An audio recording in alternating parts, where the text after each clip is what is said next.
엑세제시스랑 아이세제시스라는 게 있어요. 그래서 엑세제시스는 이제 뭐 보니까 한국말로 뭐 석이라고는 하는데 원문에서의 저자가 의도하는 바를 해석하고 이해를, 그러니까 그 원문이 쓴 저자의 환경과 배경과 그 안에 있는 맥락과 이분이 쓰고자 했던 그 의도를 뚜렷이 파악해서 독자에게 주는 것이 우리의 엑세제시스의 작업이에요. 이것을 이제 우리 학자들부터 해서 학자들로 목회자들이, 목회라는 거는 또 학자와 또 다르잖아요. 우리가 공부에만 매일 수 없으니까 공부에 매이는 학자들이 있고 그 학자들이 잘 해줬던 많은 해석과 주석과 풀이들을 통해서 또 목회자들이 우리가 이해하는, 우리가 또 성령님으로 이해하는 부분들, 그분들이 또 성령님으로 인해서 성경을 파헤쳤던 부분들을 같이 종합해서 우리가 그 당시에 있던 환경과 배경과 그런 것을 가지고 와서의 그 당시의 설명과 그 말씀의 설명과 또 오늘날의 적용까지 해주는 거죠. 그래서 그런 작업들이 들어간다는 것을 아시면 되고요. 아이세제시스 또는 이세제시스, 그 엑세제시스지만 아이세제시스는 반대로 뭐냐면 자의적 주석, 그러니까 말 그대로 독자의, 그러니까 원래 원본이 뭘 얘기하는지를 알아야 되고 의도를 알아야 되는데 반대로 독자부터 시작해요. 특별히 이거는 무역성이 뭐냐면 우리 같은 경우 오늘 21세기 살아가고 있는 우리로서의 우리의 문화에서 우리의 배경에서 모든 것을 해석하려니까 이해가 안 될 수밖에 없는 게 너무 많아요. 그리고 우리 개인의 자의적 오늘날의 우리의 해석으로 인해서 원본을 보는 거예요. 그렇게 되면은 의도가 바뀌었죠. 그러려면 우리가 책을 썼어야지. 근데 이게 이단이 하는 부분이 이게 실수가 뭐냐면 제대로 된 성경 공부를 못하고 본인의 자의적 해석을 가지고 이게 성경 말씀이라고 하는 거예요. 여기서부터 이미 근원이 틀린 거예요. 시작이 원본에서의 하나님의 말씀의 의도를 파악해서 우리가 복종하고 순종하고 가는 거지, 우리의 말씀에 맞춰가지고 다른 사람들을 우리의 필요성을 위해서 우리의 다른 개인적인 어떠한 목적을 이루기 위해서 가는 게 아니라는 거예요. 이게 굉장히 틀린 부분. 그래서 말씀을 잘 전하신 분들은 하나님의 의도를 잘 파악해서 이제 최대한 우리에게 있어서의 향하신 하나님 말씀이 뭔가 라는 부분이 되겠습니다. 그리고 6과 오늘의 다룰 내용에서 제가 이제 먼저 말씀을 드리고 싶은 게 뭐냐면, 물론 다른 데서도 목회자의 해석이 많이 들어가지만 그리고 오늘은 또 더더욱 제가 바라보는 입장에서의 심판들을 어떻게 바라보면 좋겠는지를 제가 좀 정리를 해봤어요. 그래가지고 이 자료를 준비하는데 쉽지 않아요. 근데 이제 제가 처음에 시작할 때도 개요를 드렸었잖아요. 여기 계신 분들도 개요를 만들면 좋겠다고 말씀을 드렸던 이유가, 그러면서 요한계시록을 본인이 이해하는 전체 틀이 이런 모습이구나 할 수 있는데, 거기서 여기는 이제 심판들을 요약해가지고 인과 나팔과 대접 이 심판들을 어떤 내용들이 나오는지를 딱 나눠보는 거예요. 그렇게 함으로써 더더욱 심판이 우리에게 들어오는 거죠. 아, 이런 내용들이 있구나. 그리고 제가 일부러 앞면 뒷면으로 같이 인쇄하지 않는 이유가 옆을 보면서 대조해 볼 수 있다는 거예요. 비교하면서 봐야 되기 때문에 제가 일부러 각자 페이지를 나누도록 했습니다. 자, 그러면 오늘 6과에서는 요한계시록의 심판들, 세 가지 심판들이죠. 각각 7개에 있는 심판들을 함께 살펴보도록 하겠습니다. 자, 오늘의 일단 시작은 어떤 내용을 살필 거냐면, 중심은 여기 3개지만 좀 그냥 언급만 하고 갈게요.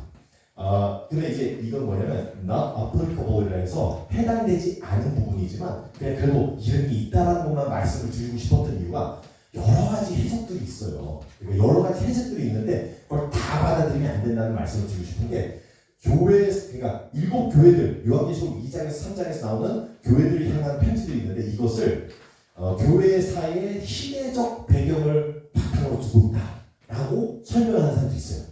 요거 잠깐 보겠고요. 그 다음에 심판들, 7 심판들을 이집트의 재앙들과 비교해서 볼 수도 있겠지만 조금 또 다른 부분들이 있다라는 부분들을 잠깐 요거 먼저 살펴보고 그 다음에 다시 돌아올게요. 자, 7교회라고 보는 경우에서는 교회사 시대에 있어서의 흐름을 보는데, 이게 뭐냐면 각자의 교회의 이름들이죠. 그러니까 이게 뭐냐면 사람들은 뭔가 자꾸 풀이해가는 걸 좋아해요. 그리고 상징들을 만들어내는 것도 좀 좋아하고, 그러니까 상징을 풀어내는 것만이 아니라 본인들도 이런 해석이 있지 않나, 위험성도 있는 부분이 너무 그렇게만 가버리면 다 모든 게 어떤 사인이 있고 심볼이 있고 어디로만 향한다라고 하면 위험성이 있는 게 요거를 요약하고 싶어 해가지고 뭘 했냐면 각자의 그 이름에 따라서 교회사의 시대를 말한다 라는 얘기를 한 거예요. 요거는 아니에요. 하지만 그래도 흥미로우니까 제가 나눠드린 거예요. 자료에도 있어요. 보면은 뭐 몇 세대에서 몇 세대 이렇게 나가는데 그러면 그러니까 예를 들어서 에베소 그러니까 처음에 초대교회는 굉장히 바람직했다 뭐 이렇게 나가는 거예요. 근데 문제점이 뭐냐면 두 가지 크게 문제점은 이 이름에 대한 제대로 된 해석도 잘못될 때가 있어요. 그러니까 우리가 이 이름이 이렇겠다라고 하지만 이 단어들을 우리가 안 쓴 지 오래되면서 시대가 거슬러 올라오면서 그 의미가 그 의미인지 잘 알지는 못할 때도 있어요. 그렇기 때문에 우리가 히브리 어려운 점이 뭐냐면 성경에서도 성경 인물들에 있어서 이름이 이렇게도 이해하고 저렇게도 이해할 수 있는 이름들도 있고 때로는 혹시나 모르지만 우리가 아직 잘 모르면서 얘기할 때도 있다는 거예요.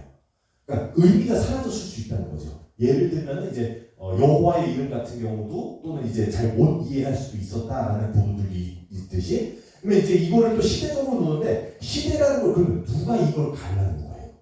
그러니까 짝짓기 한 거죠. 바람직했던 게 아마 이때까지가 아닐까 하면서 이제 짝짓기 해놓은 거기 때문에 뭐냐면 해당되지가 않은 거예요. 근데 이런 것도 있다라고 말씀드리고 싶은 게 이런 쪽으로 많이 치우칠수록 솔직히 이단으로 빠지기가 굉장히 쉬워져요. 성경을 자꾸 이렇게 수학적으로 풀듯이 뭐 무슨 비즈니스 막 우리가 찾아내듯이 이게 영지주의에서부터 나오는 우리의 성향이에요. 그러니까 자꾸 뭔가 상징을 보고 풀고 이래하고 싶어 하는데 아니에요. 다 그렇지는 않다는 거예요. 자, 그럼 두 번째는 또 뭐가 있냐면 이집트의 재앙들도 있으니까 재앙이 비슷하죠 당연히. 근데 그래가지고 이 모든 이제 10가지의 재앙들을 다 우리의 지금 요한계시록에 나오는 심판들에 대해서 이게 마주 같이 대조하고만 보기에는 좀 어려운 부분들이 있다. 억지가 있다. 다르죠 당연히. 근데 물론 비슷한 점들이 많이 있어요. 근데 그 비슷한 점들에서 제가 얘기하고자 하는 건 뭐냐면 이 재앙의 목적이에요. 이 재앙의 목적이 1차적으로는 뭐냐면 나는 하나님이다라는 걸 알려주는 거죠. 여호와 하나님이 내가 하나님이다. 너희가 믿는 우상들은 너희가 만든 신들이다. 라는 걸 알려주기 위해서 하나하나의 심판이 솔직히 그들이 워낙 신을 많이 만들어놔서 다 그들의 신에 걸려요. 그러면서 이제 태양의 신까지 해가지고 흑암으로 해가지고 덮어버리는 거죠. 태양도 내가 만들었다 하는 하나님이신 거예요. 근데 그런 목적에서는 비슷해요. 요한계시랑 비슷한 이유가 뭐냐면 요한계시의 심판이 뭐 때문에요? 하나님 그 예수님을 알리시고 또한 그 우리가 믿는 우상들이 있어요. 그걸 이제 큰 성 바벨론이라고 하고 우리가 믿는 군사력, 경제력, 우리가 믿고 안주하고 있고 안정감을 느끼고 있는 그 많은 것들로 인해서 어쩌면 그게 우리의 우상이 될 수 있다 라는 얘기를 해주고 있는 거예요. 그 시스템 자체를 파괴시키는 거예요. 그러면서 오직 여호와 하나님만이 우리의 안정이시고 반석이시고 모든 것이다라는 걸 알려주는 의도는 똑같다는 거예요. 하지만 이 모든 것이 다 똑같다라고만 볼 수는 없다. 그러니까 억지로 짝짓기를 다 맞춰둘 필요는 없어요. 하지만 전체 큰 맥락에서 그러면 출애굽기에서 있었던 심판들, 재앙들이 아마도 앞으로 올 것에 대한 예비 그 전에 한번 샘플로 보여주신 것일 수도 있다라는 거예요. 왜냐하면 역사는 또 반복되는 부분이 많이 있어요. 그런 부분에서도 이해를 하시면 좀 되겠고요. 자, 그러면 우리가 오늘 살펴볼 내용들은 요 중심적으로 있는데 이제 일곱 심판들이 연속적으로 이제 바라보아야 하는 것인가 아니면 동시다발적으로 해서 바라봐야 하는 것인가 요거는 간단히 제가 짚고 가고요.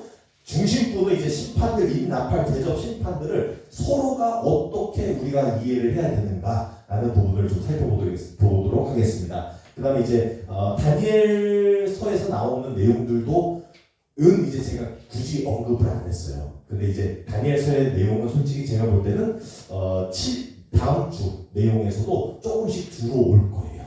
왜냐면 열불 뭐 이런 거 해석하려면 다 다니엘서에서 이미 나왔던 내용들이기 때문에 같이 맞물어 보면서 이해하기가 쉬워진다는 것이죠. 자, 그러면 바로 시작해보도록 하겠습니다. 자, 첫 번째는 뭐냐면 제가 시작하기 전에 왜 그러면 시편, 일곱 시편들이 왜 인과 나팔과 대접으로 상징했을까? 라는 것도 그냥 잠깐 보고 가기로 하면 이는 뭐예요? 이는 이제 그런 게 있죠. 저희가 일단 두루마리를 봉인시키잖아요. 그러니까 누가 보지 못하게끔. 그러니까 모르는 것을 알려주는, 숨겨졌다가 풀어주는 계시의 목적이 있다라는 것이죠. 그러니까 심판을 우리가 자꾸 부정적으로만 보면 되는 게 아니라 벌이라고만 보는 게 아니라 우리에 있어서는 보여주는 것이 하나님은 하나님이라고 나타내 주시는 것, 예수님이 주님이시라고 나타내 주신 그런 입장으로도 봐야 한다라는 것이에요. 그래서 인이라는 걸 쓰고 있고요. 또 뭐가 있냐면 이제 나쁜 말로 하면은 낙인. 그러니까 우리가 요한계시록 보다 보면 짐승에게 찍히는 표가 있고 사람들에게 찍히는 인이 있어요. 하나님의 인. 그러면 이 짐승의 표는 솔직히 낙인이 맞죠.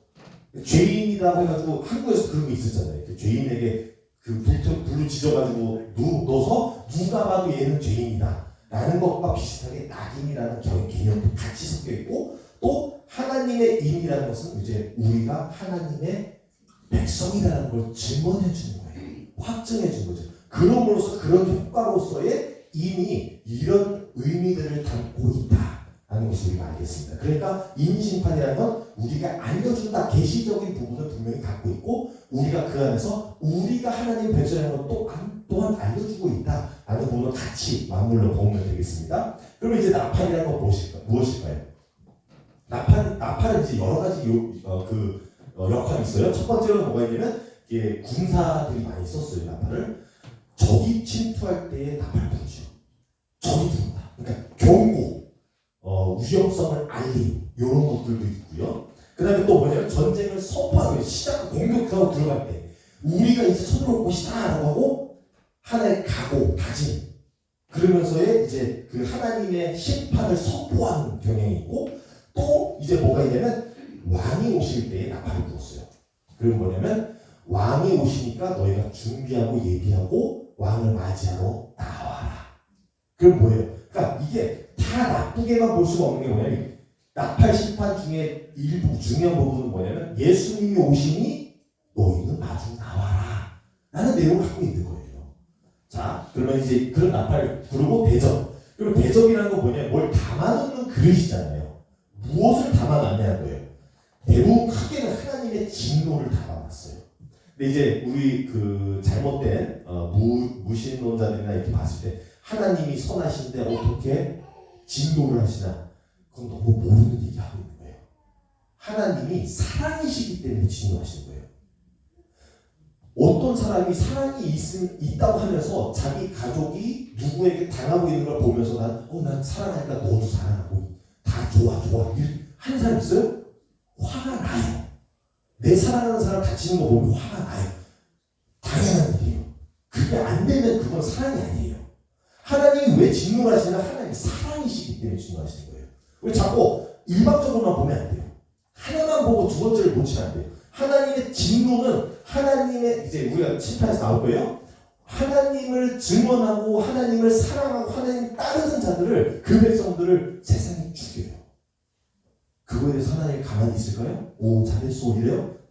진노하세요. 근데 하나님이 기다리세요. 왜?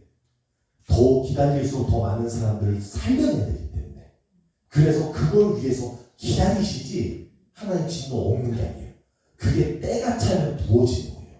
그게 대접인 거예요. 자, 그래서 그런 부분이 있고, 때가 차면 부어진다. 대접의 의미예요. 그래서 대접이 왜 부어졌어요? 때가 이미 찼어요. 심판을 얘기하는 거예요. 자, 이런 것을 이해하면서 이제 우리가 심판을 보겠는데요. 일단 연속적으로 보는 분들이 있어요. 그러면 우리가 이거 문자적 해석이에요. 인으로 시작하죠. 첫 번째 인이랑 이제 네 번째 인은 다 이제 말탄자들, 흰색 말부터 해가지고 다른 색깔로 이제 나가는데 황청색. 그러면서의 이제 사와 상을 이렇게 가르는 이런 식으로 해서 많은 상징들을 둔 표인데, 그러면서 마지막 인이 또 7 나팔을 열죠. 그리고 7 나팔에서 마지막 나팔이 7 대접을 열어요. 문자적 해석이 되는. 그러니까 문자적이라는 연속적이라는 부분을 확실히 알아야 돼요. 그렇기 때문에 연속적인 견해는 이 요한계시록을 진짜 문자적으로 해석하겠냐라고 했을 때 이렇게 보세요, 사람들이.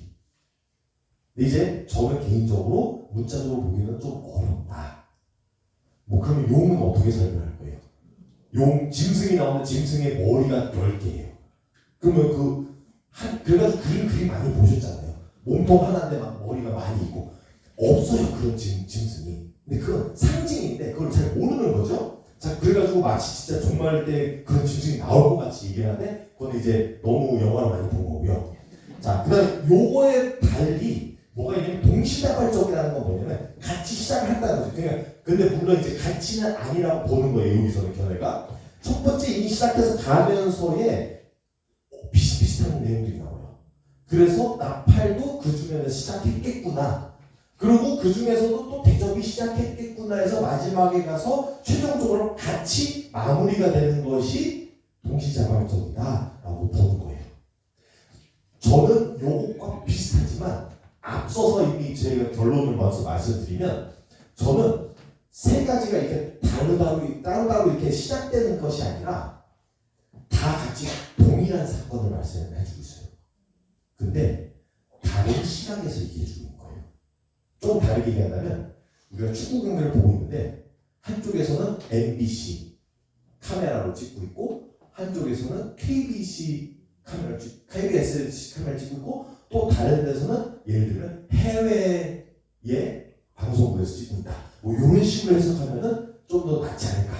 그러니까 다 시간이 다른 거예요. 그러면은 그게 맞춰서 또 그거를 해설하는 분이 달라요. 어디에 초점을 맞추겠느냐의 차이가 있다라고 저는 먼저 말씀을 드리고 가겠습니다. 자, 그런 부분들이 있는데 거기에서 이제 동시자발적에서의 근거를 두고 있는 부분 중에 하나가 뭐냐면 좀 이따 또 살펴보게 될 건데요. 일곱 나팔과 일곱 대접을 봤을 때 되게 비슷한 면이 있다라고 해요. 뭐냐면 그 좀 이따 또 같이 보게 되는데 땅의 심판, 땅의 심판. 그러니까 저기는 이제 그 나팔이니까 향하여 부은다고 하지만 여기서는 대접이니까 쏟는다는 차이지. 땅의 심판, 바다의 심판, 강, 물샘의 심판, 그리고 저기는 해, 달, 별이지만 여기는 해에 대한 심판 이렇게 보게 됩니다. 그러면 비슷한 내용을 다루고 있는 것 같은데 라고 생각이 들 수밖에 없어요. 근데 저는 볼 때 비슷한 내용을 다루기 때문에 그렇다라고 저는 말씀드리고 싶어요. 자, 그렇다고 해서 다 똑같은 건 아니에요. 자, 그 다음에 또 하나의 근거가 뭐냐면 마태복음 24장이 굉장히 중요한데 저는 이제 안 가져왔지만 언급만 드려요. 예수님께서 얘기하셨죠. 종말에 대해서 해가 어두워지고 달이 피같이 붉어지고 하면서 별들이 떨어지고 이 내용을 보면 해달별 그리고 짐승의 나라가 어두워지는 일을 세상이 어두워진다는 이런 내용들을 갖고 있는데 이거를 봤을 때에 비슷한 면들이 있다. 비슷한 내용은 맞다라고 볼 수 있는 거예요. 종말에 대한 내용이 맞다라고 본다는 것이죠. 예수님이 했던 것들이 이제 같이 삽입되어 있다는 거죠. 그래서 이런 부분에서 봤을 때는 분명히 동시다발적인 그러니까 같이 진행되고 있다라는 부분은 맞지 않을까라고 보는 부분들이고요. 자, 그 다음에 이게 요거는 뭐냐면 저희가 요한계시록을 이제 1장은 소개, 2장, 3장은 편지, 그 다음부터 4장부터 22장까지의 말씀을 이렇게 간단하게 개요를 나눠 본다면 제가 이제 어느 정도 이제 그 저희 자료에서 참고하면서 갈 건데 자료를 참고하면서 어느 주변에 들어가 있구나라고 이해하시길 바라는 거예요. 예를 들어서 첫 번째 일곱 인에 대한 심판이 여기서 나오지만 6까지 나오죠. 7이 여기서 시작되면서 일곱째 인이 일곱 나팔을 불러와요. 그리고 또 중간 내용들이 있다가 일곱째 나팔이 일곱 대접을 불러와요. 그러니까 이런 식으로 말씀이 다 쭉 연달아 있는 거 아니고 이게 중간에 이제 삽입부인 거죠.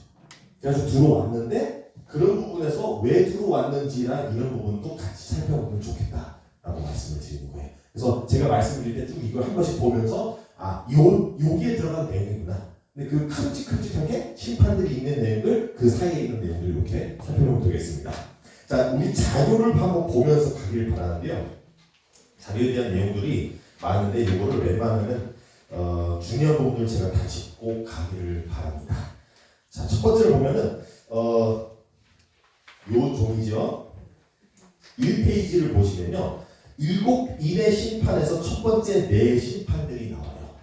자, 이 첫 번째 네 심판이 아니라 첫 번째 네 인이죠. 첫 번째 인, 두 번째 인, 세 번째, 네 번째 인을 열었을 때에 거기에서 각각 맞춰서의 생물들이 나오죠. 그게 이제 그 말탄 자들이 나와요. 또 각기 들고 있는 무기가 다르고요. 도구가 다르죠. 그리고 요거는 이제 제가 지난번에도 상징할 때 좀 설명을 드렸는데 중요한 부분은 제가 좀 중요한 부분만 맞춰서 갈게요. 첫 번째로는 지금 셋째 인에서 6절 말씀 보면 이제 그 흉년에 대해서 설명을 해주고 있어요. 근데 두 번째 줄 보시면 감람류와 포도주와는 이제 그 포도주는 해치지 말라라고 나와요. 성경 있으신 분들은 또 함께 성경을 보시면서 가도 좋겠고요. 그래야지 이 내용이 이 내용이구나. 이 내용을 해석해서의 한 게 이거예요. 제가 만든 게. 자, 그러면 하나님의 말씀에서 감람류와 포도주는 해치지 말라라고 했을 때 그럼 감람류는 뭐고 포도주는 뭐냐? 이게 다 상징들이에요. 감람류는 뭐냐면 하나님의 백성들을 얘기해주고 있고, 자, 포도주라는 게 되게 힘든 이유가 뭐냐면 포도주의 의미가 여러 개가 있어요.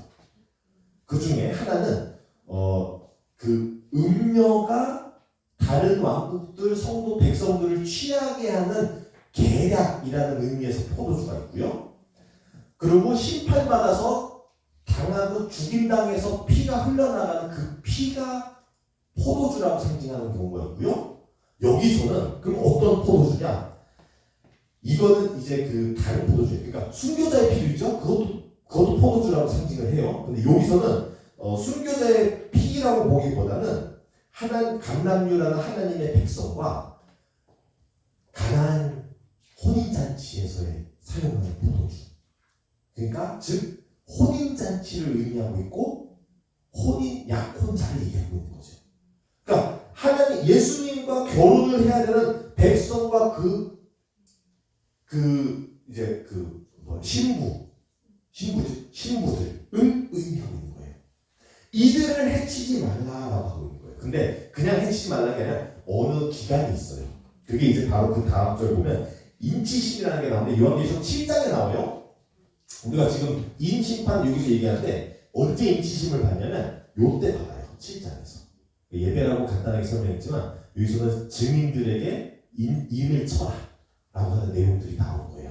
그렇기 때문에 여기서의 인을 받은 자들, 하나님의 인을 받은 거죠. 하나님께서 결혼하고자 이는 나의 백성이다, 이는 나의 약혼자다 라고 말하는 거예요.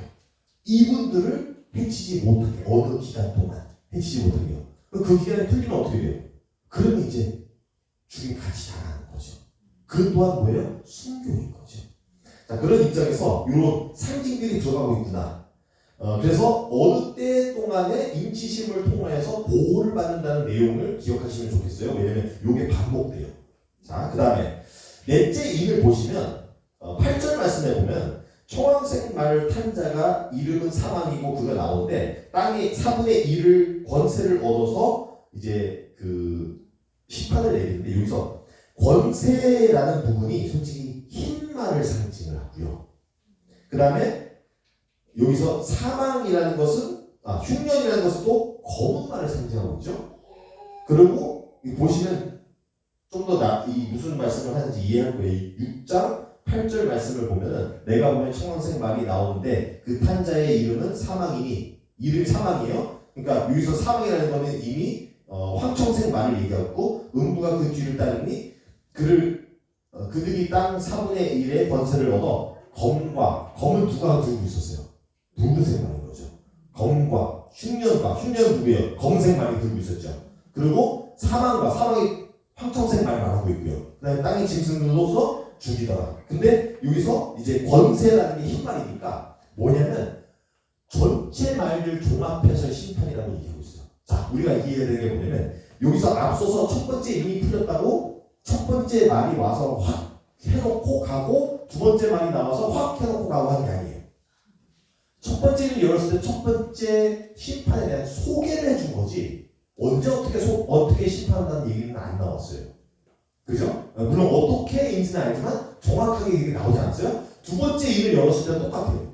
세 번째 인도 똑같고 그 뜻은 뭐냐면 네 번째 인에서 얘기하고 있는 거는 이 모든 말을 종합해서 같이 우리에게 피해를 주고 있는 것을 얘기해 주고 있잖아요. 그러니까 우리가 자꾸 우리 머릿속에서 자꾸 우리는 순차적으로 보는 걸 되게 좋아해요. 오늘 우리 사는 세대가 그래요. 시대가 그래요. 시간이라는 게 굉장히 중요한 시대에 살고 있어요. 근데 그렇기 때문에 우리는 자꾸 순차적으로 보고 뭐가 먼저냐 이렇게 보는데 그러다 보니까 자꾸 우리가 끼워 맞춰 놓는 거예요. 언제 얘가 먼저다라고 그런 내용은 그냥 첫 번째 인이라는 의미에서 우리가 생각을 해낸 거지 실제로 나온 게 아니에요.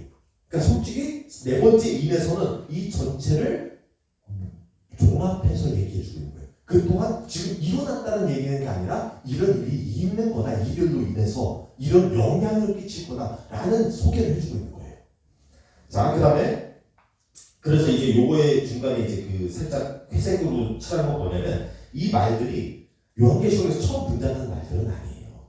그러니까 뭐냐면 스가랴서에서도 이미 붉은 말도 나오고 자줏빛 말도 나오고 백마도 나오고 또 스가랴서 6장에서는 그걸 더 붙여서 검은 말도 나오고 흰말, 얼음진 말 그러니까 네 가지 말이 다 나와요. 근데 이제 그것만 주석해서 온 게 아니라 요한도 본 거지요. 바로 스가랴가 본 그 말을 본인도 본 거죠. 그러면서 본인이 이제 여기서 언급해 나갔는데 보니까 스가랴서를 알고 썼는지 모르고 썼는지 상관없이 하나님이 보여준 환상이 동일하구나 라고 우리는 인식을 해야 돼요.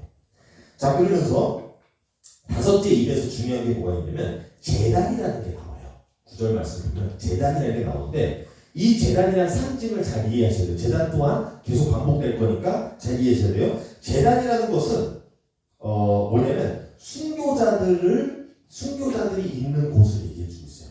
이게 좀 더 이제 요거를 좀 앞당겨서 본다면 일곱째 인에서 맨 아래 보면 5절 말씀에 3절 말씀에 향이 나오고 제단이 나오고 향이 나오고 그 다음에 5절에서 향로가 나오고 땅이 나오는데 자 제단이라는 게 뭐냐면 순교자들이 억울하게 죽임을 당하고 모여 있는 곳이 제단이에요. 그들이 하는 기도가 향이에요. 그러면 여기서 나오는 향로는 뭐예요? 그 기도를 받고 있는 대접인 거죠. 자, 근데 그거를 여기서 앞서서 말하면 일곱째 인에서는 이 향로를 어디다 부어요? 땅에다가 부어버려요. 그럼 이제 우리 성도들의 기도들을 부었다라고 이해하면 그러면 그 무슨 뜻일까?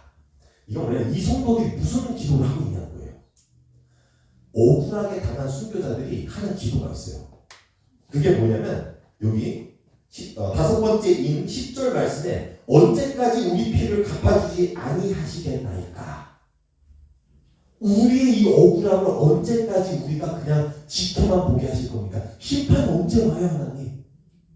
여기서 우리가 알아야 되는 게 뭐냐면 사도 요한이 이거 인을 봉인된 두루마리가 인으로 봉인되는데 그 두루마리를 열 수 있는 사람이 없다는 것을 얘기를 해요. 거기서 열 수 있는 사람이 없다라는 것에 대해서 사도 요한이 울어요. 근데 갑자기 왜 울지 이렇게 생각할 수 있어요? 왜 우냐? 사도 요한에게 있어서는 지금 억울하게 죽임을 당한 순교자들이 남이 아니에요. 나의 친구들, 나의 가족이에요. 예를 들어서 우리 최근에 이제 우리의 소원은 통일이겠지만 우리 나라가 갈라질 때 보면은 그때 당시에 살아계시던 분들 계시잖아요. 여기서는 어쩌면 가족이 흩어져 쓴 것을 경험하신 분들이 계시다는 거예요. 그때는 남이 아니에요. 저기 있는 게 내 가족인데 억지로 여러 가지 경제적, 정치적 여러 가지로 인해서 갈라진 거지. 억울한 거예요. 근데 오늘 시대로 넘어오니까 잘 몰라요. 더 이상은 우리의 가족이 아니라고 사촌에 이렇게 넘어가 버리니까 모르는 거예요. 근데 사도 요한은 뭐예요? 직접 나의 가족이에요. 나의 형제들이에요. 그러면 이들이 억울하게 죽었으면 심판이 오길 바래요? 아니면 심판이 좀 늦게 오길 바래요? 바로 지금 오길 바래요. 그래야 저 억울한 나의 가족이 빨리 이 마음을 죽은 이유가 있는 것이고 하나님을 증명해 줄 것이고 하는데 이 억울함이 호소가 안 되는 거예요. 이 순교자들의 기도가 그거예요. 하나님 언제까지 기다려야 합니까? 이게 기도인데 이 기도를 갖다 부어버려요. 그럼 뭐예요? 응답이에요. 그들로 인해서의 진노, 하나님의 진노와 기도가 가득 차 있는 것을 갖다 부어버린 거예요. 땅에다가 심판을 부어버린 거죠. 그 얘기를 하고 있는 거예요. 자, 그러면서 이제 물론 흰 두루마리 11절 다시 돌아와서 다섯 번째 11절 흰 두루마리 있죠? 당연히 이제 흰 옷과 순결 뭐 이런 상징을 가지고 있는 것을 얘기해주고 있고요.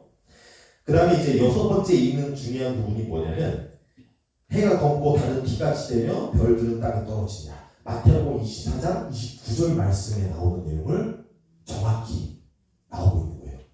예수님께서 예언하신 종말에 대한 이야기가 이루어지고 있다라는 것을 우리가 알게 되는 것이죠. 그렇게 해서 이제 요 부분만 또 다시 살펴볼게요. 여기서는 이제 흰 옷, 그러니까 이제 여섯 번째 인과 일곱 번째 인 사이에 있는 흰 옷이라는 부분은 7장에 나오는 내용이에요. 자, 잘 보시면 여섯 번째 인은 6장까지 다 마무리 지지만 일곱 번째 인 사이에 다른 삽입부가 있고 그 다음에 일곱 번째 인은 8장부터 시작해요. 그 중간 내용이 뭐냐면 바로 인치심이에요. 이 흰 옷을 입혀주는 것을 보여주고 있어요. 인치심이란 뭐냐면 하나님이 나의 백성이다라고 하면서 인을 박아줘요. 그럼으로써 방금 아까 말씀드렸던 심판, 셋째 인에 봤을 때 감람류와 포도주는 해치지 말라. 인치심 받은 자는 해치지 말라 했는데 그 인을 언제 치냐? 요때 치고 있다라는 걸 보여주고 있는 거예요. 그러면서 여기서의 14만 4천 명이 나오는 거예요. 이해되시겠죠? 그러니까 이게 짜임새가 다 있어요. 이렇게. 그러면서 인에 대해서 얘기하는데 그럼 인이 나와요. 또. 아, 인을 주고 있구나. 그리고 그 수는 정해져 있고 그러니까 뭐냐면 수라고 하는 게 딱 14만 4천 명이 딱 들어가야 된다는 얘기가 아니라 무슨 얘기냐면 하나님이 정확하게 계산하고 계신다라는 거예요. 그냥 얼핏 14만 4천이 아니니까 우리가 수가 없어요. 그러면 뭐냐면 그래 너도 들어와. 그럼 뭐 마음에 안 들게 아 너 나한테 안 좋겠어. 너 나가. 이게 아니라는 거예요. 정확한 수가 있다는 거예요. 그렇다고 14만 4천이 아니라 정확하다.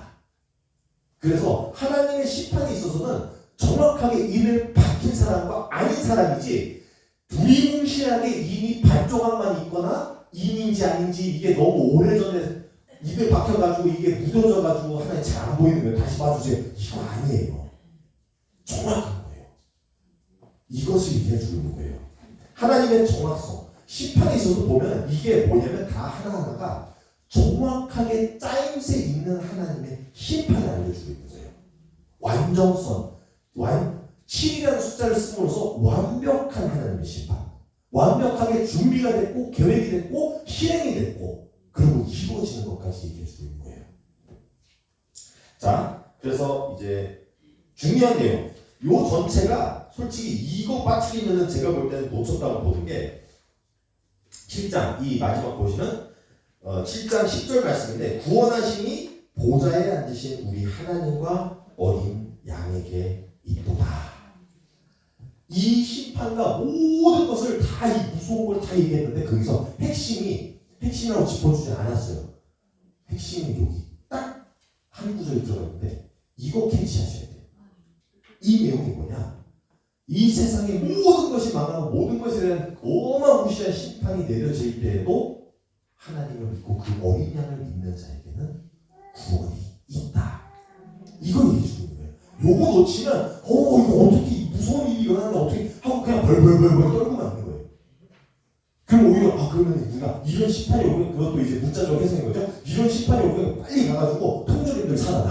우리 빨리 창고 만들어가지고 우리 벙커 만들고 이런 식으로 생각하는 거예요. 세상은 그러겠죠? 우리는 뭘 해야 돼요? 하나님의 힘을 받아야 돼요. 하나님을 믿어야 돼요. 예수 그리스도는 우리에게 있어서 이 힘을 쳐야 돼요. 그래야 사는 거예요.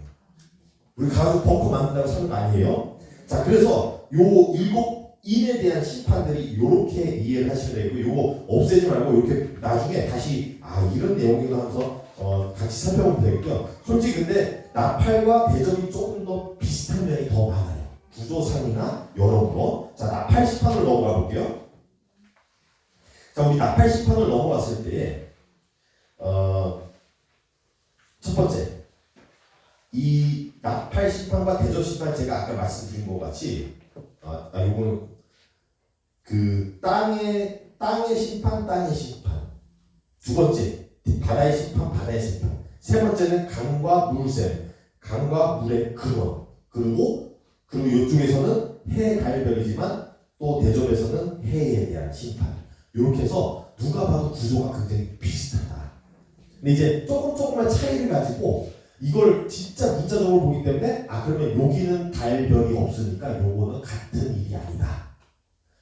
여러분, 우리가 해가 여러 개 있어가지고 한 해는 없애고 한 해는 별 달고 같이 없애고 이럴 수 있는 해가 있을까요? 그러니까 뭐냐면 잘못된 해석을 하면 그렇게 나오는 거예요. 그러면 모든 게 다 이루어지고 나서 다시 하나님이 해와 달을 다 리세트 하시고 다음 걸 또 해야 되는 거 아니에요? 아니, 그렇게 되는 거 아니에요. 동시다발적으로 똑같은 일들을 다른 시각에서 다른 순서로 얘기해주고 있는 거예요. 목적이 다르기 때문에. 강조점이 달라요. 그렇게 이해하시면 되겠고요. 자, 그 다음에 중요한 부분이 뭐냐면 이 나팔에서 셋째 나팔 보세요. 10절. 큰 별이 떨어졌다라는 내용을 갖고 있어요. 큰 별. 큰 별이 그냥 이제 우리가 성경의 다른 구약이나 이런 걸 모르는 데서 그냥 큰 별이라 들으면 진짜 별이 크구나. 우와, 저 별은 다른 별보다 크다. 이렇게 말해요. 그 얘기 아니에요. 큰 별은 굉장히 특수한 성격을 갖고 있어요. 이사야서에서 나오는데 이는 계명성이라는 이야기도 나와. 이름을 불려요. 영어로 하면 뭐라 했어요? 루시퍼예요. 그러면 무슨 뜻이냐면 큰 별이 땅에 떨어져. 자, 이거부터가 뭐냐면 강에 떨어지죠? 큰 별이 떨어지는 내용을 다루고 있는 것에서부터 저는 이건 문자적인 얘기가 아니라 또한 문자적인 내용이 아니라 이 땅에 대한 내용만이 아니라는 거예요. 사탄이 물론 이 땅에 떨어졌어요. 근데 어디서부터 떨어졌어요? 하늘이죠. 영적 세계에서부터의 전쟁에서부터 땅의 세계로 온 거예요. 이 내용을 얘기하고 있기 때문에 우리는 이 배경 자체가 땅만 얘기하고 있다는 게 아니에요. 심판이. 하늘과 함께 섞어서 왔다 갔다 하기 때문에 우리가 헷갈리는 거예요. 근데 그렇다고 이해를 하셔야 돼요. 그래서 하늘에 있는 큰 별이 영적 전쟁에서 지고 땅에 떨어지는 내용을 하고 있다면 이거는 또한 하나 가지 뭐냐면 미래에 있을 일을 얘기한 거예요. 언제 떨어졌어요? 앞서서 떨어졌어요. 그러면 우리가 종말론적인 입장으로서만 보는 게 아니라 미래, 과거와 현재와 진행되고 있는 내용과 앞서서 나올 미래들을 얘기를 하고 있다는 것을 이해하게 돼요. 시간이 왔다 갔다 하는 거예요. 절대 시간의 개념, 우리의 시각으로 생각하면 안 돼요. 그리고 우리의 식으로 장르를 우리가 이 땅에서만 보면 안 돼요. 왔다 갔다 하는 거예요. 그리고 같이 영향을 끼치는 거예요. 이렇게 보셔야 돼요. 자, 그 다음에 중요한 게 있어요. 이 10절에서 강의 3분의 1에 떨어져서 쓴쑥이 되어 쓴쑥. 그리고 많은 사람이 죽었더라. 이 물을 마시면서 많은 사람이 죽었는데 쓴쑥이 뭐냐 라고 했을 때에 이것이 이제 물론 쉽게 본다면 요 네모칸, 회색 네모칸이 이제 그걸 좀 더 언급을 해드렸어요. 첫 번째로는 우리가 뭘 보냐면 쓴쑥이라는 게 제일 비슷하게 나온 게 출애굽기에서 먼저 나와요. 하나님이 나일강을 심판하셨을 때 피로 보나게 하여서 물을 못 마셨어요. 물을 마시기를 싫어했다 이렇게 나와요. 쓰기 때문에. 나일강에 대한 심판. 그러면 이 나일강 심판은 이해하시죠? 왜 하나님이 피를 나일강에 심판하셨어요? 네가 나의 백성들을 죽여가지고 그 피가 나일강에 흐르게 했던 나의 백성들 죽인 너희가 그 피를 마셔라 라는 내용이에요. 네가 마셔봐 라고 하는 거예요. 하나님이. 심판이 무서운 심판이에요. 이 심판의 내용을 성경이 반복적으로 얘기해 주고 있는 거예요. 그래서 예레미야서에서도 똑같이 나오죠. 예레미야서 9장 15절 말씀에서 독한 물을 마시겠다. 그 앞에서 뭐예요? 죄를 그리고 이게 또 자기 죄를 묻는 거예요. 죄는 써요. 그리고 죽음으로 이끌어가고. 그러니까 상징적인 거고 진짜도 쓰고. 그러니까 이것을 그렇게 표현한 거예요. 쓴 선지자들의 그래서 여기 요한계시록 16장 좀 이따 나올 건데 거기서 이렇게 표현하고 있어요. 대놓고 얘기해주고 있어요. 선지자들의 피를 흘렸으므로 그들에게 피를 마시게 하는 것이라고 얘기해주고 있어요. 이거는 너가 나의 백성을 죽여가지고 피를 강물을 가르쳐왔으면 너희가 나중에 그 물을 마시게 할 것이다. 심판을 얘기해주고 있는 거예요. 하나님이 우리를 대신하여서 갚아주시는 그 심판을 얘기해주고 있는 거죠. 자, 그래서 순수기 굉장히 중요해요. 그 다음에 넷째 심판에서 이제 물론 해, 달, 별을 보면은 마태복음 24장을 언급하고 있다라는 부분을 우리가 잘 알겠고요. 그 다음에 이제 다섯 번째 나팔에서 독특한 게 나와요. 1절에서는 하늘에서 땅에 떨어진 별 얘기 나오죠. 언제 떨어졌어요? 방금 어디에 있어요? 셋째 나팔에서 큰 별 얘기를 했죠. 근데 다시 반복되는 거예요. 그러니까 얘기를 반복했다 해가지고 별이 2개가 떨어지고 이게 아니고 언급해줌으로써 더 세부적인 얘기를 해주고 있고 그러면서 하늘에서 떨어진 그 큰 별이에요. 여기서 그냥 별이라 했지 큰 별. 그 별로 인해서 무적행 땅에 구멍이 파이죠. 무적행. 그 이제 무적행은 뭐냐면 끝이 없는 땅에 구멍이 끝이 없어요. 그러니까 어둠이 그냥 끝이라는 것이죠. 끝이 있어야지만 터널이 되죠. 그래야 반대쪽 빛이 비침으로써 그렇게 어둡진 않아요. 근데 끝이 없어. 그러면은 그냥 어두운 거예요. 그러니까 무적행이라는 의미가 그러니까 특별하다. 진짜로 무슨 땅이 파여가지고 그건 아니고 영적인 세계 얘기해 주는 거예요. 땅이 파였는데 끝이 없어. 어둠의 끝이 없어. 그러니까 좀 또 다르게 얘기하면 뭐냐면 죄악이 있는데 죄악의 그 굶주림이 마르지 않아. 그냥 아무리 받아먹어도 채워지지 않는 거예요. 그런 여러 가지 의미하고 있는 이 특성을 갖고 있는 거예요. 무적이라는 게. 자, 그런 입장에서 이 끝이 없는 것을 보게 되고 이 열쇠, 그러니까 권세죠. 이 권세를 이제 그 별에게 주었고 여기서 이제 저는 이제 이 네모난 또 회색 칸에다가 좀 이제 무적행과 용에 대해서 좀 더 설명을 드렸는데 이거는 이제 시간 되실 때 한번 살펴보시면 되겠고요. 요거는 또 이제 그러니까 용에 대해서는 저희가 또 다음 주에 좀 더 나가겠고요. 자, 그다음에 2절에서는 구멍에서 나온 연기로 해와 공기가 어두워지고 그다음에 3절에서는 구멍에서 황충이 나왔다. 황충이가 이제 메뚜기 떼가 나왔다. 근데 이게 메뚜기 떼라고 해서 또 이것도 상징이에요. 메뚜기라는 것이 물론 이집트의 재앙에서는 진짜 메뚜기였어요. 그죠? 근데 요한계시록에 있어서 메뚜기 떼 또 다른 데서 보면은 이거를 어떻게 상징적으로 쓰냐면 군대를 메뚜기 떼라고 해요. 메뚜기 떼같이 몰려오는 거예요. 위협감을 주고 다가오는 거예요. 그걸 메뚜기 떼라고 하는 거예요. 그래서 군사예요. 자, 그러면 황충 군사들이 나왔어요. 그 무적행에서. 그러면 무슨 뜻이냐면 이 군사들이 흑암에서 나온 거예요. 그럼 누구의 군사들이에요? 그거예요. 그러니까 이게 어디서 나왔냐는 것도 중요한 거고 어떻게 나왔냐 이 누구의 편이냐는 게 다 달라지는 거예요. 그래서 이 군사는 그러면 누구를 해치겠어요? 하나님의 백성을 해치기 위해 나온 거예요. 자, 너무 잘하시네요. 자, 그래서 이 황충이 계속 반복되는 또한 알고 계시면 좋겠고요. 6번째 나팔. 자, 여기 14절 큰 강 유브라데. 요거는 제가 그림을 한번 보여드릴게요. 유브라데 강은 어디 있는지 한번 보여드릴게요. 자, 이게 이제 중동이에요. 이집트가 있고 여기 이스라엘 있죠. 여기 이스라엘 그리고 요게 유브라데 강이에요. 유프레이트스라고 하는데 유브라데 강이고 그 다음에 이게 지리적인 것도 있지만 그냥 지리적인 걸 또 이해하는 게 좋은 게 뭐냐면 이스라엘은 솔직히 이쪽으로는 바다이기 때문에 쳐들어오려면 배로 와야 돼요. 쉽지가 않아요. 이쪽은 또 통로가 많이 좁아요.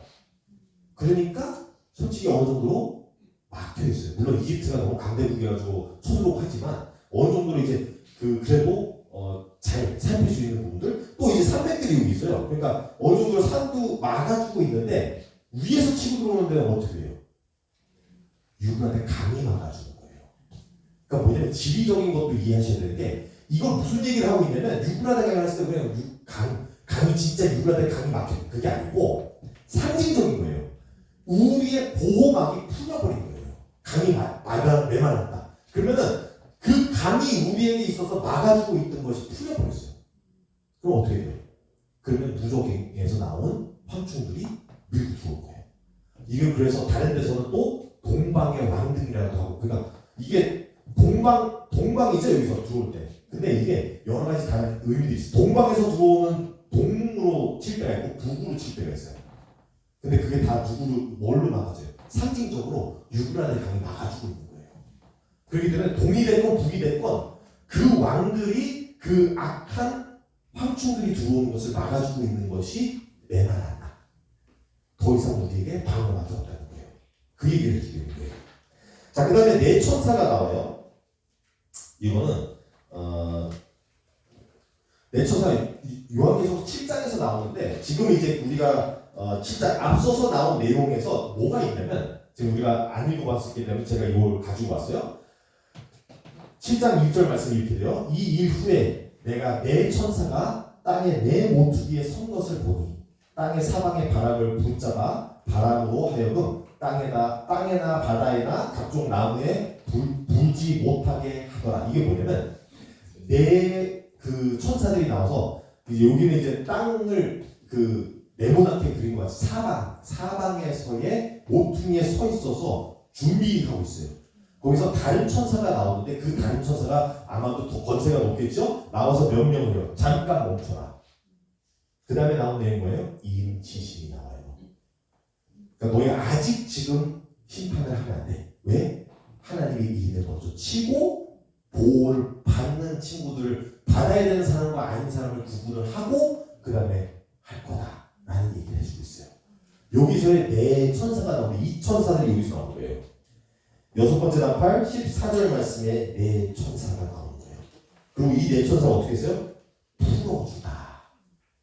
풀어놨어요. 지금 묶어놨죠. 못하게끔 묶어놨다가 풀었어요.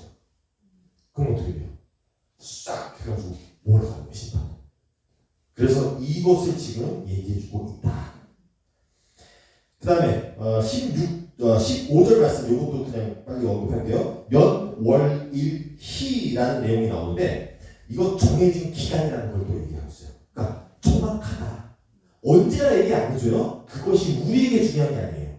하나님이 정하신 거지. 우리에게 중요한 건 뭐냐면 하나님이 분명하게 정하셨다. 없는 날 아니에요. 하나님 언제 우리의 억울함을 풀어주실 거예요? 언젠가 되겠지 이거 아니에요. 분명한 날짜가 있다. 분명한 일시 그냥 시간까지 해가지고 다 정확히 나와 있는데 아직이다 라는 얘기밖에 안 거예요. 그러니까 분명하다는 거예요. 우리가 놓쳐서는 안 되는 게 뭐냐면 하나님의 승리 또한 분명해요. 전쟁이라는 곳에서 그럴 때 있죠. 그런 분들 있죠. 이렇게 기다렸다가 잘하는 쪽으로 줄을 서려는 사람이 있죠. 그거 아니에요. 이거 분명해요. 믿냐 마냐는 거예요. 이게. 그래서 어느 쪽 표를 붙이거나 임을 붙이거나 해요. 이거예요. 그래서 분명한 것을 우리는 알려주는 이런 단어들이 계속 들어가 있다는 거예요.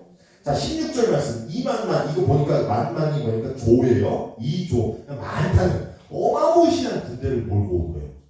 자, 이 마병대, 그러니까 황충, 마병대, 또 이제 제가 여기 옆에다가 또 썼듯이 요한계시록 16장에서 나오는 동방의 왕들, 요런 다 같이 마무리 똑같은 걸 얘기하고 있는 거예요. 자, 이들이 쳐들어오고 있고, 자, 중요한 것도 하나 있어요. 20장에 20절, 21절 말씀, 여섯 번째 나팔 9장 20절에서 21절 말씀에 사람들이 회개를 하지 않아요. 이걸 다 당하는데 끝까지 회개 안 해요. 그게 무슨 뜻이냐면 이거 좀 다르게 더 쉽게 이해를 말씀드릴게요. 자기 고집이에요. 하나님의 의가 있는데 아니야. 나는 하나의 동의를 못하겠어. 이게 중요한 게 뭐냐면 동의는 못할 수 있지만 따라가는 건 할 수 있어요. 근데 족차를 안 하겠다는 거예요.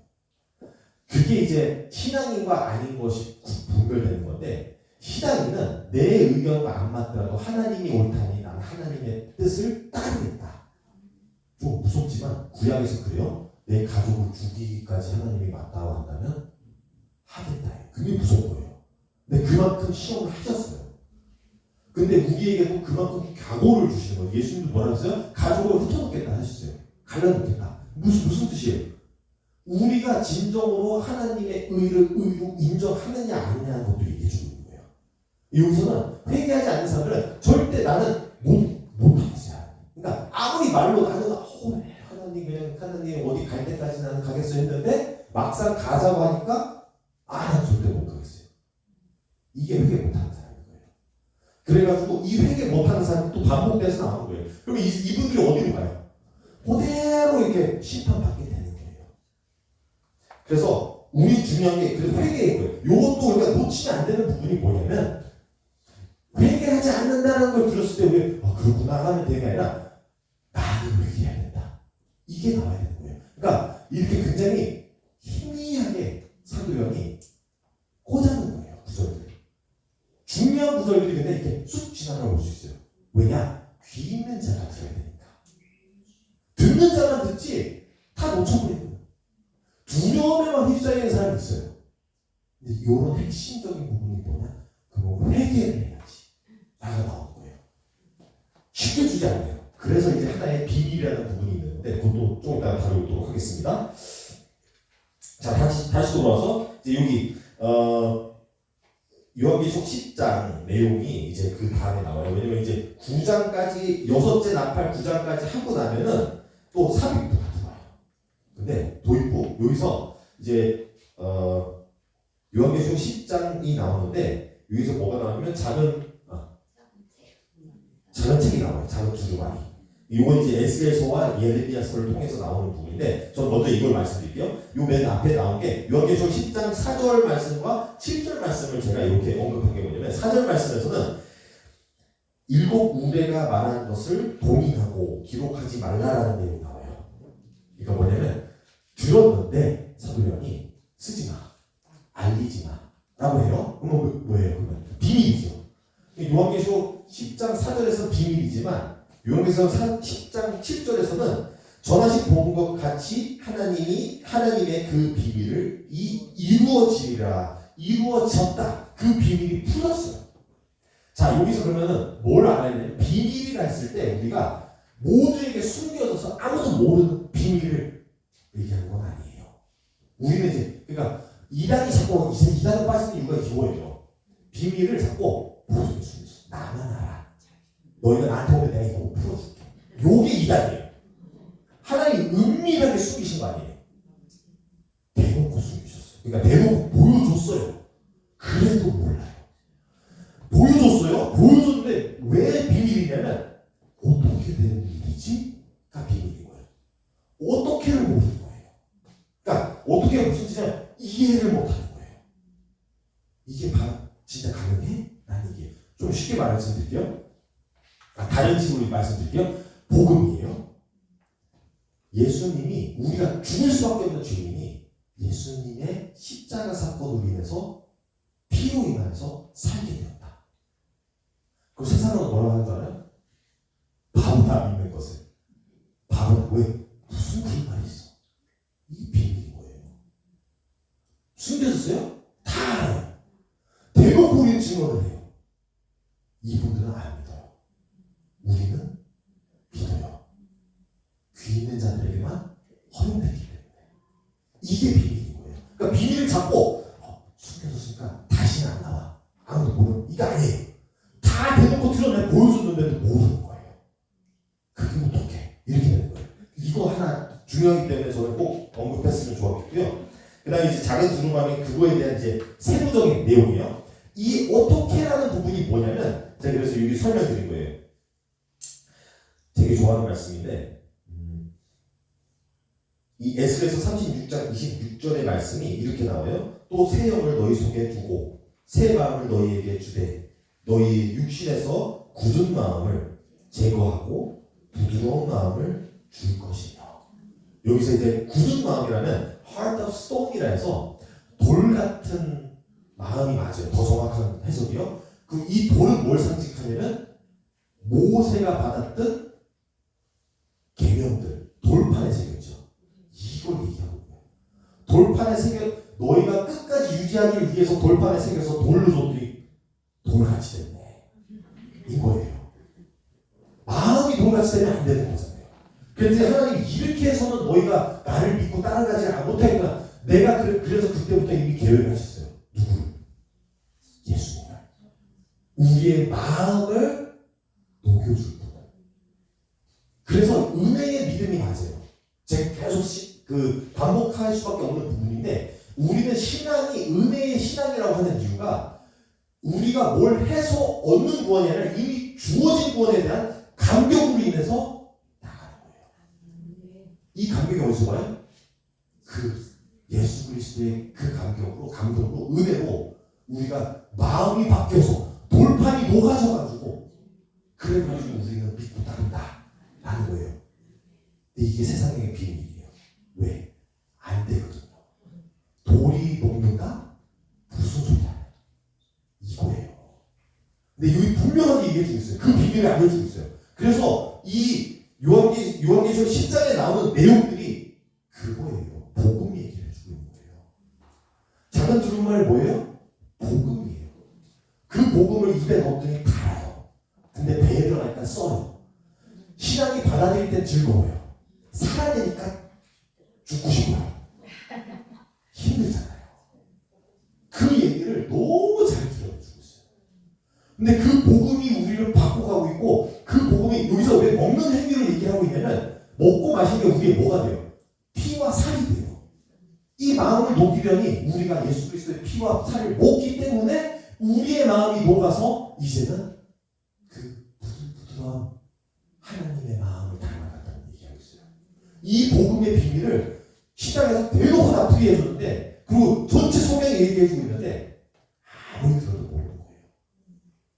그 비밀이에요. 자, 그럼으로써 그 비밀을 아는 자들이 이제 임지심을 받은 거고 넘어가겠습니다. 자, 7번째 대접의 심판을 한번 볼게요. 여기서는 아까 말씀드린 것 같이 일단 7 나팔과 동일하게 땅의 심판, 바다의 심판, 물의 심판, 해, 달, 별에 대한 심판이 나오고요. 그 다음에 5번째 대접에서 짐승의 왕자가 나와요. 5번째 대접 10절에서 짐승의 왕자라면은 짐승이 여기 왕자, 짐승과 왕자 둘 다 얘기하고 있고 그의 나라에다가 이제 부으면서 쏟으면서 어두워지는데 그의 나라, 그러니까 요거는 제가 이 옆에 말씀드렸죠. 요한복음 14장 30절에서 예수님이 그 짐승과 그의 나라가 뭔지를 설명해 주고 있어요. 나 또한 그에게 팔려간다 이게 자의적인 거죠. 예수님이 무기력해가지고 끌려간 게 아니죠. 내가 끌려가서 대신 심판받아야 우리가 안 받기 때문에. 그래서 그 놀라운 일을 하셨는데 거기서의 분명하게 짐승과 그의 왕자가 누군지 알려주고 있어요. 그리고 그의 나라라면은 이 세상인 거죠. 이 세상의 권세자니까. 이 세상의 그 권세를 항상이 아니에요. 하나님께서 태초부터 다 만드셨지만 이거를 자기 것 같이 하는 그 짐승이에요. 자기가 왕된 것 같이, 자기가 주인인 것 같이 행세하는 거예요. 그 얘기를 하고 있는 거고요. 그러면서 이제 거기에다가 심판이 부어져요. 우리 세상에 심판이 부어지고, 그 다음에 12절 말씀도 중요하다고 보는 게 아파서 혀를 깨물고 하는 이런 사람들이 나오는데 이건 이제 앞에서도 나오고 계속 뭐냐면 산들 보고 나에게 무너져서 내려 날 죽여줘. 고통스러우니까 나 제발 죽여주세요 하는데 죽지를 않아요. 무슨 뜻이에요? 요게 지옥을 연상시켜주고 있죠. 그 식지 않는 불, 그 불못에 던져지면 그 고난을 계속 느끼면서도 죽지 않아요. 계속 아픈 거예요. 여기서 이제 뭐 또 정갈을 쏘듯이 이렇게 하는 이런 상징들이 나오는데 이런 모습들을 얘기해주고 있고요. 그 다음에 자 6번째 대접으로 가시면 여기서 또 큰 강 유브라데 나오죠. 그러면 이미 큰 강 유브라데 나왔으니 나팔에서 우리가 딱 볼 수 있는 키워드들이 뭐냐면 서로 연결시켜 주잖아요. 아, 이 사건을 얘기해 주는구나. 그러니까 다른 사건이 아닐 수 있다는 것을 얘기해 주고 있는 거예요. 요거는 요거다. 주석을 주는 거예요. 그래서 큰 강 유브라데 거기다가 이제 6번째 대접을 쏟으니 거기에서 이제 동방의 왕들이 나왔대요. 그러니까 뭐냐면 이렇게 비교해서 보세요. 나팔에서 누가 나왔어요? 황충이 나왔죠. 황충이 나오고 마병대가 나오고 그러면은 대접에서는 왕들이나 동방의 왕들이 나오고 그러니까 그리고 이 동방의 왕들도 13절에서 이렇게 설명하죠. 개구리 같았다. 귀신의 영, 용의 입과 짐승의 입, 거짓 선지자의 입을 가졌다. 입으로 하나님을 모욕하는 거죠. 모방하는 거고. 그러니까 이런 이 특징들을 알려주면서 다 동일한 거예요. 마병대가 하는 거, 황충들이 이게 다 똑같은 것들이 하는 것이 뭐냐면 하나님을 모욕하면 그의 백성들을 죽이고자 하는 거예요. 그래서 내가 심판자다라고 모방하는 거죠. 진짜 심판이 뭔지를 알지 모르는 거예요. 그래서 여기서도 우리가 중요한 게 뭐냐면 그래서 예수님 그 말씀하시죠. 몸을 죽일 수 있는 사람을 무서워하지 말고 몸과 영혼을 다 죽일 수 있는 자를 무서워해요. 무슨 뜻이에요? 이들은 심판이라고 생각하고 막 설치고 있지만 본인이 주인이시다. 이들은 우리의 육체만 죽이지만 나는 영혼을 심판한다. 그러니까 여기서 이미 끝난 거예요. 심판자가 누군지 모르고 설치는 것과 심판자이신 분은 지금 아직 때가 안 차서 기다리고 계신 거예요. 자, 그런 부분에서 중요한 부분이 또 나오죠. 6번째 대접에서 15절 말씀 보면은 보라 내가 도둑같이 오리니 누구든지 깨어 자기 옷을 지켜 벌거벗고 다니지 아니하며 자기의 부끄러움을 보이지 아니하는 자는 복이 있도다. 자, 용교에서 16장 이제 15절의 말씀에서 저는 두 키워드를 보고 싶어요. 도둑같이와 옷. 그리고 이제 요거는 이제 옷에 대해서죠. 벌거벗고 다니면서 또 부끄러움을 느끼는, 수치스러움을 느끼는 이런 걸 얘기해주고 있는데 요거를 봤을 때 이제 거기 또 제가 친절하게 회색 상자로 이제 세부적으로 그림을 그려놨어요. 자, 벌거벗었다. 우리 인간이 벌거벗음을 깨달았을 때가 언제예요? 창세기 에덴 동산. 창세기 3장에서 깨달았죠. 에덴 동산에서 모르고 있다가 옆에 하나님의 은혜를 입고 있다가 죄가 들어오는 순간 우리의 수치가 된 거예요. 벌거벗어서 수치라고 보는 게 아니에요. 죄로 인한 수치인 거예요. 죄로서 부끄러운 거예요. 그럼 우리 뭘 입어야 돼요? 의의 옷을 입어야 돼요. 예수 그리스도의 보혈로 만든 의의 옷을 입어야 돼요. 그럼으로써 우리 심판에서 면제가 되는 거예요. 자, 그 옷을 얘기하고 있으니까 벌써 딱 나와야 돼요. 아, 이거는 지금 우리의 죄를 덮어줄 보혈의 옷에 대해서 얘기해주고 있고 이미 죄를 심판하시는 거구나. 내용들이 나오고 있죠. 그리고 또 옷에 대해서 또 예수님도 이렇게 얘기하시죠. 여기 또 친절하게 말씀을 드렸는데 마태복음 22장에서 나온 내용이에요. 예복. 어디의 예복이에요? 잔치예요. 이게 그러니까 혼인잔치라고 이해하시면 돼요. 누구 혼인? 하나님께서 예수님과 신랑 되시는 예수님과 신부 되는 우리를 두고의 혼인잔치를 준비했는데 그러면 여기 잔치에 참여하겠냐는 거예요. 참여할 때 어떻게 해야 돼요? 예복을 입고 해야 돼요. 근데 이 예복이 없어. 그러면 수치스럽고. 그러니까 이 옷이라는 게 굉장히 많은 의미를 함축하고 있는 거예요. 지금 오늘 제가 이거 시판하면서 뭐냐면 주석을 여러 개를 저는 이제 그냥 간단하게 의미만 말씀드리고 하지만 이게 다 구약에서 나오는 것을 언급하고 신약에서 나오는 것까지 하고 해서의 오늘의 이 말씀을 함축시켜가지고 얘기하는 거예요. 자, 옷. 그 다음에 예수님 이거 얘기해 도둑같이 하면 벌써 또 머릿속에 나오는 얘기들이 있죠. 예수님이 그렇게 말씀하시죠. 예수님이 언제 오세요? 어떻게 오세요? 도둑같이 온다. 오는 주인이 언제 오는 줄 알았더라면 너희가 깨워가지고 준비를 하지 않았겠냐. 근데 그거는 그건 무슨 뜻이냐면 게으른 종한테 하는 얘기고 성실한 사람들은 꾸준히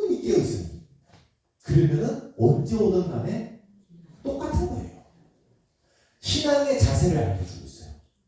신앙을 우리가 원하는 대로 죄를 쭉 짓다가 예수님 오시기 전에 회개하고 하나님 천국 들어가면 돼요. 이거 아니라는 거예요.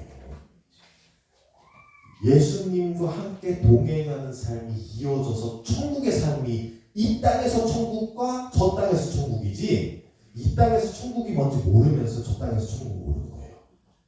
이 땅에서 만약에 우리가 증언된 삶 자체가 아니라면, 하나님과 동행하는 삶이 아니라면 저 땅에서 동행 안 하는 거예요. 물론 이제 예외들이 있죠. 그러니까 진짜로 마지막에 예수 그리스도를 만나가지고 이제 낙원에 가는 사람들도 있지만 굉장히 특수한 상황이고 쉽지 않아요. 근데 우리로서 최대한 더 오랜 시간 하나님과 동행하는 그 즐거움을 느끼며 이 세상이 아무리 지옥 같을지라도 여기서의 천국을 맛보며 그렇게 살아가야 되지 않을까 하는 거예요. 그것으로 인해서 도둑같이 오던 간에 나는 준비됐다.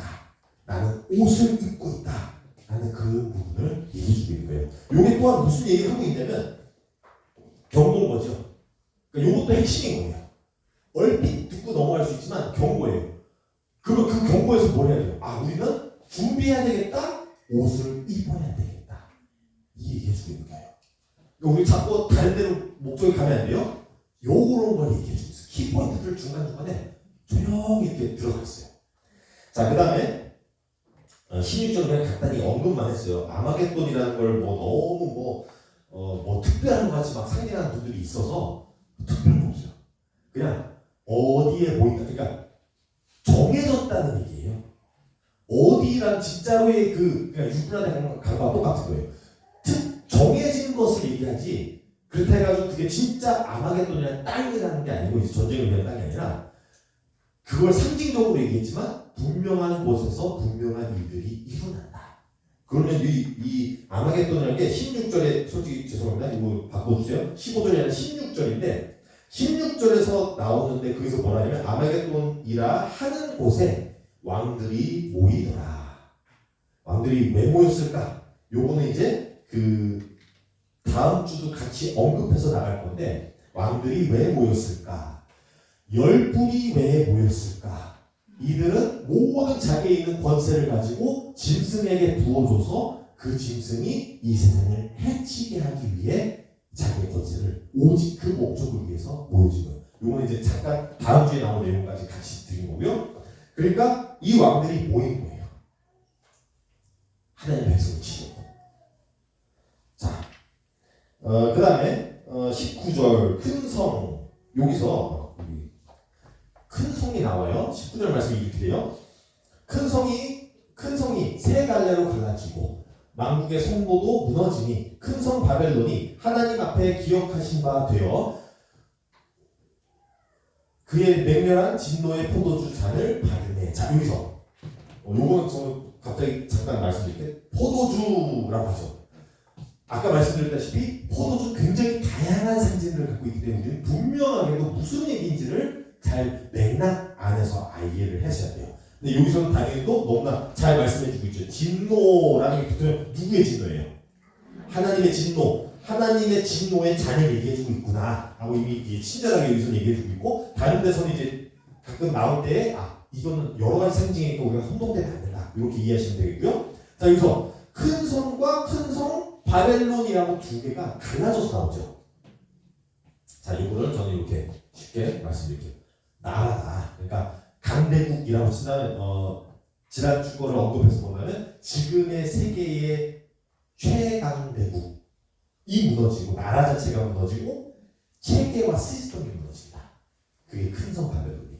그러니까 바벨론 큰 성 바벨론이라 할 때는 이거는 체계와 시스템을 얘기해주고 있고 군사적과 그리고 경제적인 부분을 믿고 따르고 그걸 기반으로 하고 있는 그리고 그 나라 이렇게 이해하시면 되겠어요. 그러니까 큰 성과 바벨론을 분리시켜서 본다는 것 말하는 것 자체가 너무나 좋은 게 뭐냐면 이렇게 알려주고 있어요.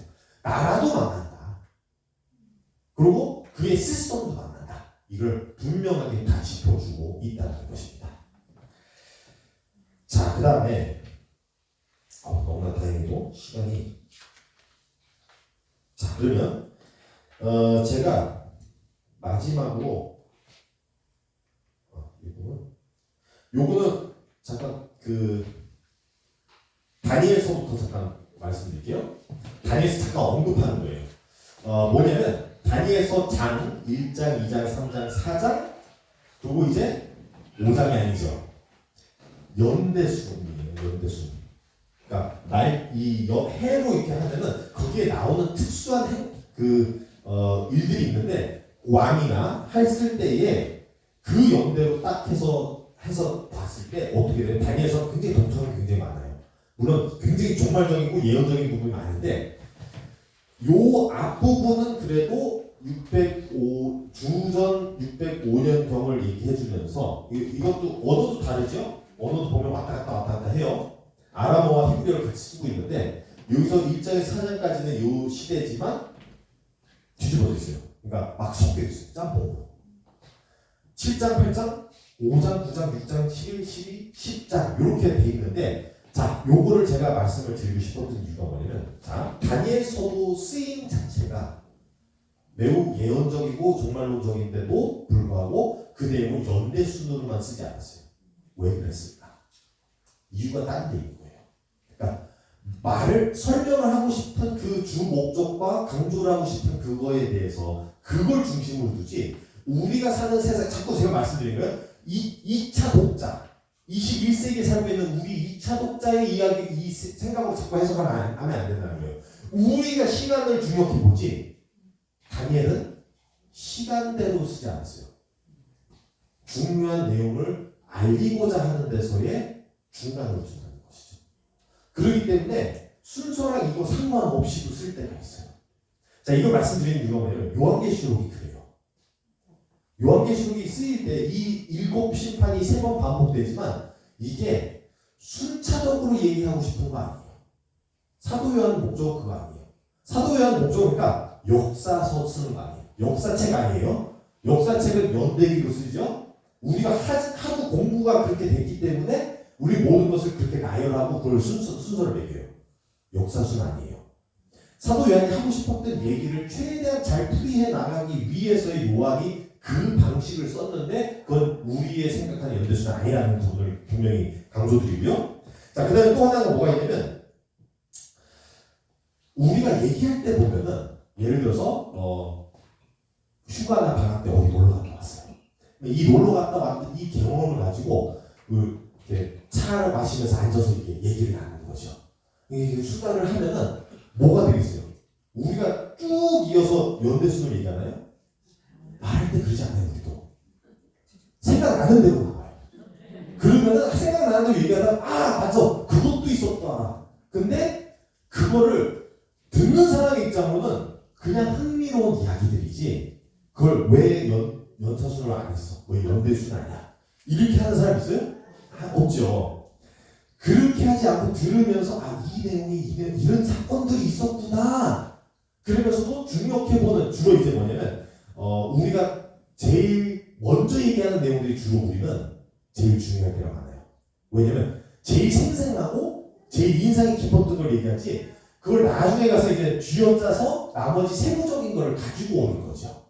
근데 사도 요한은 물론 그런 혜택이 있었어요. 글을 쓰다 보니 본인이 삽입을 어디에다가 다시 정보를 순서를 바꿀 수 있는 그런 게 가능했던 거예요. 하지만 비슷하게 봐야 돼요. 우리가 이야기하듯이 순차적이 이게 그런 순서 아니에요.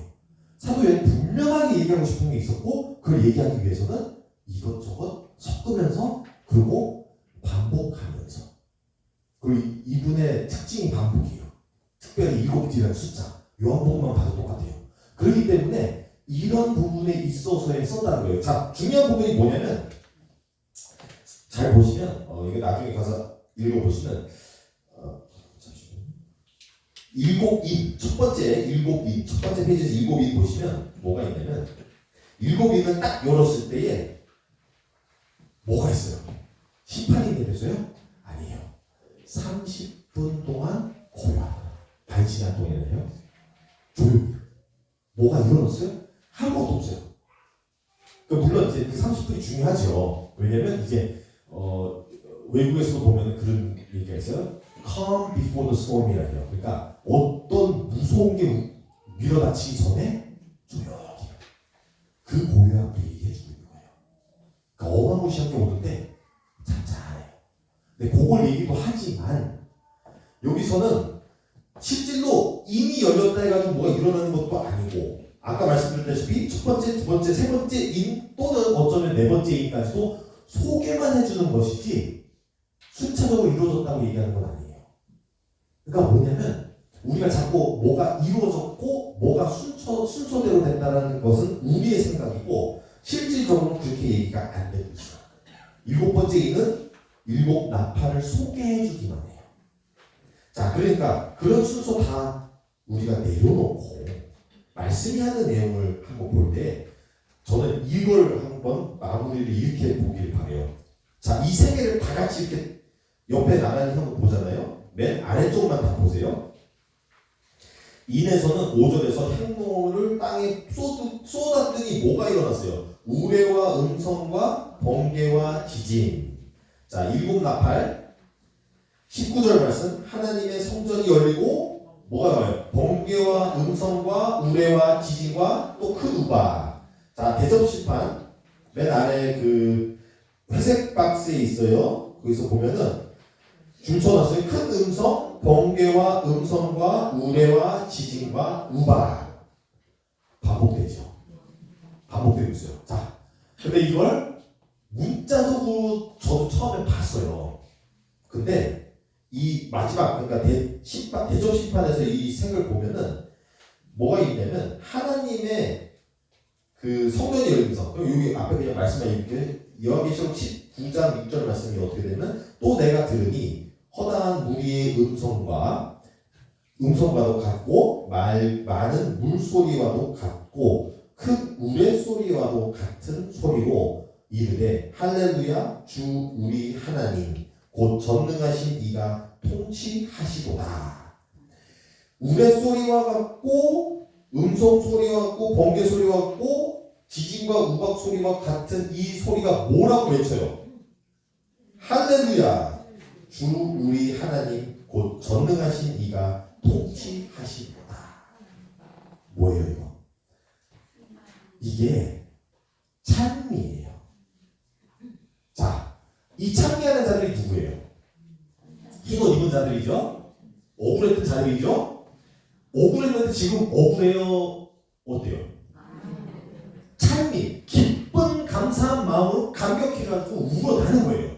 그 울어나는 소리가 우레와 같고 번개와 같고 지진과 같은 거예요. 자, 이럴 때에 이게 뭐냐면 그리고 인, 나팔, 대접까지 반복이 돼요. 마지막에 무슨 뜻이에요? 결론을 내려주고 있어요. 심판이 완료됐다는 것을 세 번이나 반복해서 보여주고 있어요. 심판이 완료됐고 그 완료된 심판의 마지막은 뭐가 일어나냐? 우리의 찬미가 일어난다. 우리가 하나님께 영광을 돌린다. 이걸로 마무리 주고 있어요. 지금 사도요한이 반복되고 있어요. 심판의 결론은 모든 사람 죽음이 아니에요. 성도들의 찬양인 거예요. 그래서 이걸로 이 마무리 지어주면서 그러면은 자 요거를 문자적으로 해석하면 어떻게 돼요? 다 일어나고 찬양하고 다시 리셋해가지고 다시 다 망가뜨리고 다시 찬양하고 다시 리셋하고 다 하고 마지막으로 했다. 그거라고 보면은 굉장히 어렵고요.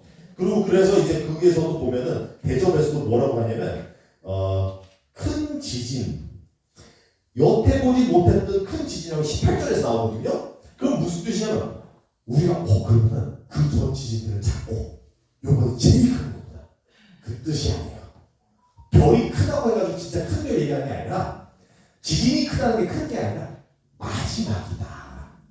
그죠?